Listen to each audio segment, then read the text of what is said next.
Hi friend, আজকে new blog নিয়ে চলে এসেছি তোমাদের সামনে। আজকে আমি আর রুম্পা যাচ্ছি দুজনে হরিঙ্গাটায় ফার্নিচারের দোকানে। বন্ধুরা, ভিডিওটা খুব সুন্দর হতে চলেছে, তোমরা দেখতে থাকো আর সাথে থাকো, আর পেজটাকে ফলো করে দিও বন্ধুরা। চলো। হাই ফ্রেন্ড, নতুন ব্লগ নিয়ে চলে এসেছি তোমাদের সামনে। আজকে আমি আর রুম্পা যাচ্ছি দুজনে হরিঙ্গাটা যেতে তোমাদের সাথে আজকে কথা হবে। চলো তাহলে যাওয়া যাক। দাঁড়িয়ে বলে রুম্পা বলে এখানটা দাঁড়াতে, দেখো খুব সুন্দর জায়গা।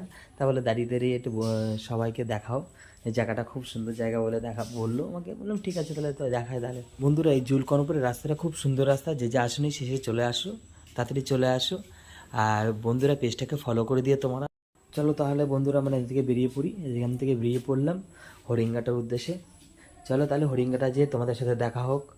এই যে আমরা ফার্নিচারের দোকানে আমরা ঢুকে গেছি। ফার্নিচারের দোকানে ঢুকে তোমাদের দেখো বন্ধুরা, এখানে খাট, আলমারি, শোকেস, ড্রেসিং টেবিল সব কিছু পাবে। হরিঙ্গাটা বাজারটা পার করে, পৌরসভাটা পার করে এই জায়গাটা দেখো বন্ধুরা, খুব সুন্দর সুন্দর আলমারি রয়েছে, শোকেস রয়েছে। আমরা এটা নিচ্ছি আমরা বন্ধুরা, আমরা দুটো জিনিস নেব। এখন অ্যাডভান্স করে দিচ্ছি, আমরা কয়েকদিন পরে এসে এটা আমরা নিয়ে যাব। এটা আমাদের রেডি হয়ে গেছে, এখন বাকি আছে কাচ। আর এই দুই সাইডে কাচ লাগাবে আর লক ঠক লাগাবে, এগুলো লাগিয়ে দিলে এটা পুরো রেডি হয়ে যাবে। আর এটা তো রেডি করা রয়েছে প্রায়, এটাগুলো কাচ লাগাবে, কাচ লাগানোর পর এগুলো রেডি হয়ে যাবে। তবে বন্ধুরা, সিংহাসনটা খুব সুন্দর সিংহাসন, এই যে আমরা এটা নিচ্ছি।